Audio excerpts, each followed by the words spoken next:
কেএসডিসির নেতাদের হেনস্থা করছে পুলিশ। এই অভিযোগ তুলে সাংবাদিক বৈঠক করলেন সংগঠনের শীর্ষ নেতৃত্বরা। গত 9 ডিসেম্বর কামতাপুর স্টেট ডিমান্ড কাউন্সিলের তরফ থেকে কোচবিহার জেলা শাসককে গণ ডেপুটেশন দেওয়া হয়েছিল, যে কর্মসূচিতে হাজার হাজার মানুষ অংশ নিয়েছিল। অভিযোগ, সেই ডেপুটেশন শেষ হওয়ার পর থেকেই সংগঠনের নেতৃত্ব ও সদস্যদের নানাভাবে হেনস্থা করছে কোচবিহারের পুলিশ প্রশাসন। সংগঠনের নেতৃত্বদের ডেকে নিয়ে গিয়ে নানাভাবে ভয় দেখানো হচ্ছে বলে অভিযোগ। আর সেই বিষয় নিয়ে রবিবার সাংবাদিক বৈঠক করলেন কামতাপুর স্টেট ডিমান্ড কাউন্সিল। এদিন ময়নাগুড়ি টেকাটুলি এলাকায় এই সাংবাদিক বৈঠক করেন তারা। এই বৈঠকে তারা জানান, অবিলম্বে পুলিশের এই অত্যাচার যদি বন্ধ না হয় তাহলে বৃহত্তর আন্দোলনে নামবেন এবং আইনের দ্বারস্থ হবেন। তাই অবিলম্বে পুলিশি অত্যাচার বন্ধ করার বিরুদ্ধে হুঁশিয়ারি দেন সংগঠনের শীর্ষ নেতৃত্বরা। এ বিষয়ে তারা কি জানিয়েছেন শুনুন। এর আগে তো বিভিন্ন জেলার তোমার ডেপুটেশন কর্মসূচি ছিল, তারপরেও কোচবিহারতে এই হেনস্থার অভিযোগ তুলেছেন পুলিশের বিরুদ্ধে। এই বিষয়টা কেন, কি মনে করছেন? কুচবিহার যেহেতু আমার প্রাচীন কামতাপুরের একটা ঐতিহাসিক জায়গা এবং কুচবিহার যে মার্জার এগ্রিমেন্ট, এই সমস্ত কিছুর উপরে কুচবিহারটা আজই বিজেপিও ওখানে কিন্তু নিশ্চিহ্ন হয়ে গেছে। মানে তৃণমূলের যে এই কুচবিহার রোড যে একটা রাষ্ট্রীয় সন্ত্রাস, দলীয় সন্ত্রাস, এটা বরাবর সবাই জানে, সারা পশ্চিমবঙ্গের লোক জানে যে সারা পশ্চিমবঙ্গের মধ্যে কুচবিহার একটা ব্যতিক্রমী জেলা। এখন 9 তারিখের যে জমায়েত হামার হয়েছে, যে গণ ডেপুটেশনটা হয়েছে, এ ব্যাপারে হয়তো কুচবিহারের প্রশাসন ওয়াকিবহাল বা তার একটা তথ্য ছিল না।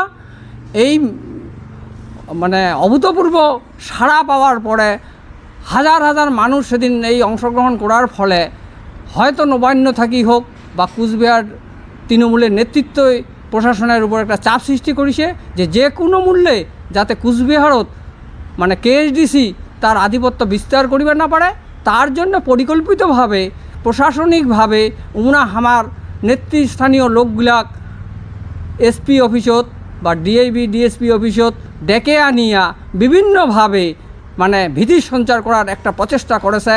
তো আমরা কেএসডিসি এই ব্যাপারে আমরা তোমারঠে এটা জানিয়ে দিবার চাই যে এটা যদি আমরা অব্যাহত রাখে তাহলে হয় আমরা বৃহত্তর গণ আন্দোলনে যাবো, আর না হলে আইনি ব্যবস্থা বা আদালতে আমরা দ্বারস্থ হইতে বাধ্য হমু। এই কয়ে মোর বক্তব্য এটি শেষ করব। দিদি, কি কারণে আজই তোমার এই সাংবাদিক বৈঠক? দণ্ডবোধ। আমরা গ্রেটার কুচবিহার বা কামতাপুরবাসী মানসিগিলার আমার যে সাংবিধানিক অধিকার, আমার কুচবিহারের এসপির নেতৃত্বে যে প্রশাসন, এই প্রশাসন খর্ব করেছে, তার বিরুদ্ধে যে জনগণের যে ক্ষোভ, এই ক্ষোভ সম্পর্কে আমরা আজ তোমার প্রেস বাইটের মাধ্যমে আমার বক্তব্যগুলো আমরা জানতে চাচ্ছি। কি ক্ষোভ, মানে কি করেছে পুলিশ? তোমরা জানেন যে গত 9 ডিসেম্বর আমরা কুচবিহারের ডিএমও পারমিশন নিয়ে আমরা একটা ডেপুটেশন দিছি। সেই ডেপুটেশনে আমার রাষ্ট্রপতি, স্বরাষ্ট্রমন্ত্রী এবং প্রধানমন্ত্রীকে আমরা মানিক ডাঙ্গুরিয়া, জীবন সিংহ এবং ডিএল কোচের সঙ্গে সেন্ট্রাল গভর্নমেন্টের যে বাইলেটারাল পিস টক্স আছে, এই পিস টক্স যাতে দ্রুত কার্যকরী হয় তার জন্য আমরা একটা ডেপুটেশন দিছি।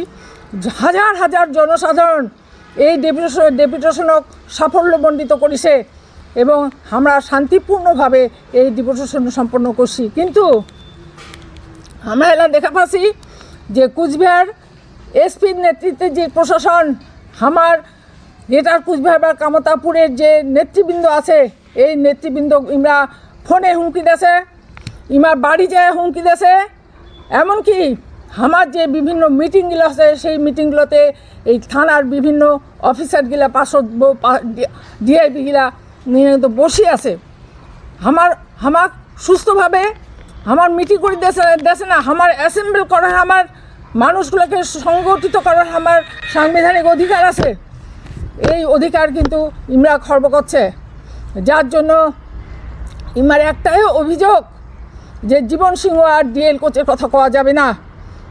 এই অভিযোগের ভিত্তিতে আমার মানসিক লোক ডেকে ইমরা হেনস্থা করছে। আমরা নিশ্চয়ই সহযোগিতা করব। আমার যে নেতৃবৃন্দ আছে, যেমন কমলেশ বর্মন, অমল দাস, বাদল চন্দ্র হিসাবিয়া, ভবেশ বর্মন, এই নেতৃবৃন্দ কিংবা ডিএসপি অফিসার দেখে ডিআইপি অফিসার দেখে বিভিন্নভাবে ইমাক কিন্তু প্রেশার ক্রিয়েট করছে। তাহলে এই যে প্রেশার ক্রিয়েট করছে তার মানে বারবার কথা যে জীবন সিংহ আর ডিএল কোচের সঙ্গে চলা যাবে না বা কেএসডিসির কোনো মিটিং মিছিল করা যাবে না, এইটাই আমার অভিযোগ। তে আমরা কবার চাই আজি কেএলওর চিফ জীবন সিংহ এবং কেএলওকেএন চিফ ডিএল কোচের সঙ্গে যে ভারত সরকারের বাইলেটারাল টক্স চলেছে, সেই বাইলেটারাল টক্সে আমার প্রধানমন্ত্রী স্বরাষ্ট্রমন্ত্রী ইমাক ডেকে আনিয়া এই নেতৃবৃন্দ কিন্তু একটা সুস্থ সুন্দর পরিবেশে ইমাক উমার হেফাজতে রাখিছে এবং ইমাক ফোন দিছে যে তোমরা জনগণের সাথে তোমরা সংযোগ করো, রাজনৈতিক ক্রিয়াকলাপ করো, কিন্তু আজি ইমরা এই ডিএল কোচ এবং জীবন সিংহের নাম নিবাদ দেয় না। জীবন সিংহ আমার আইকনিক লিডার, আমার জাতির নেতা। ইমার এই জীবন সিংহের পিছনে আসে হাজার হাজার লক্ষ লক্ষ মানুষের অকুণ্ঠ ভালোবাসা এবং সমর্থন। এই রাজনৈতিকভাবে ইমরা এটার মোকাবেলা করে পাচ্ছে না। আমরা এই পুলিশ প্রশাসনের যে অত্যাচার, এই পুলিশ প্রশাসনের যে এই আমার উপর থ্রেটিং করছে, এই বিরুদ্ধে আমরা সোচ্চার হবার চাই। আর তার সাথে সাথে আমরা কবার চাই যে এই পুলিশ প্রশাসনের অত্যাচারের বিরুদ্ধে আমরা জনগণক নিয়ে হাজার হাজার জনগণক নিয়ে আমরা সংঘবদ্ধভাবে ঐক্যবদ্ধভাবে আর আমরা রাজনৈতিকভাবে আমরা এর মোকাবেলা করবো, এর জবাব আমরা দিমু। তার সাথে সাথে আমরা এটাও কবার চাই যে এই পুলিশ প্রশাসনের বিরুদ্ধে আমরা প্রধানমন্ত্রী স্বরাষ্ট্রমন্ত্রীর কাছে চিঠি পাঠামো যে কেন আমাক জীবন সিংহ এবং ডিএল কোচের নেতৃত্বে আমাক এই আন্দোলনগুলো গণতান্ত্রিক আন্দোলনগুলো আমাকে করে দেশে না। তার সাথে সাথে আমরা কোর্টের দ্বারস্থ হমো, আমরা সুবিচারের জন্য আমরা কোর্টের দ্বারস্থ হমো। এইটুকুই আজকের বক্তব্য। ক্ষতিকারক প্লাস্টিকের ক্যারিব্যাগ বর্জনের নির্দেশ দিয়েছে সরকার।